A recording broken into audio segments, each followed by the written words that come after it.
સફળતાના સોનેરી સૂત્રો. પુસ્તક વાંચવાથી ફાયદો થાય છે.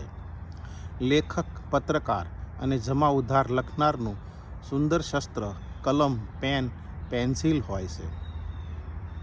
લેખક રચનાત્મક સાહિત્ય લખી પ્રેરણાત્મક પુસ્તક બનાવી ધબકતા સમાજનો અરીસો બને છે. માણસ પોતાના જીવનનો અણઘડ ખેલાડી છે. એને કોઈ ન ઘડી શકે, અર્થાત મૂર્તિ બનાવી શકે નહીં. એના પોતાનો દૃઢ સંકલ્પ, જાગૃતિ, કંઈક કરી દેખાડવાની તમન્ના અને પોતે મૂર્તિનો આકાર ધારણ કરવાની કાબેલિયત દ્વારા મનુષ્ય ઘડાય છે અને દેવતુલ્ય બની આત્મદર્શન પામે છે.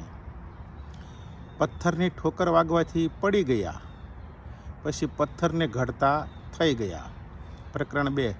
પુસ્તકો વાંચવા એ સમયનો બગાડ નથી. મનને નવરું ન પડવા દેવું. શ્રેષ્ઠ સાહિત્ય, પ્રેરણાત્મક પુસ્તક વાંચન કરવું.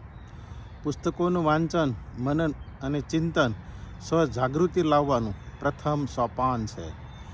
આજનો વાચક એ ભવિષ્યનો આગેવાન છે. પરદોષ શોધવાને બદલે સ્વદોષની નાબૂદી કરવી એ જ મુક્ત મનનો આનંદ છે, મહામાર્ગ છે. સમય કાઢીને રોજ કંઈક સાહિત્ય વાંચન કરવું જોઈએ. પ્રકરણ 3. ચિત્ત પ્રસન્ન આંતરસુખ છે. વડીલો અલ્પ સંપત્તિ, અલ્પ પૈસા, સાદો પોશાક, સાદી રહેણી કહેણી અને સાદી થાળી ભોજનમાં પ્રસન્ન ખુશ રહેતા હતા. પહેલાં ભક્તિ, પૂજા, પાઠનું કેન્દ્ર સદ્ગુણો હતા. આજે પૂજાનું કેન્દ્ર સત્તા, સંપત્તિ, ધન બની ગયું છે. પ્રસન્નતાનો અને રાજીપાનો સંબંધ સદ્ગુણો સાથે જોડાયેલો છે. સદ્ગુણો વિનાની સત્તા, સંપત્તિ, ધન કલેશની જન્મદાત્રી છે.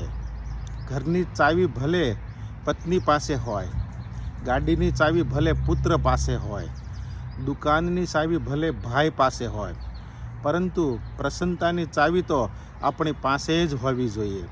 આબાદ રહો, ખુશ રહો. અસ્તુ. વિનુ સુતરિયાના ઝાઝા એકથી. જય શ્રી સચ્ચિદાનંદ.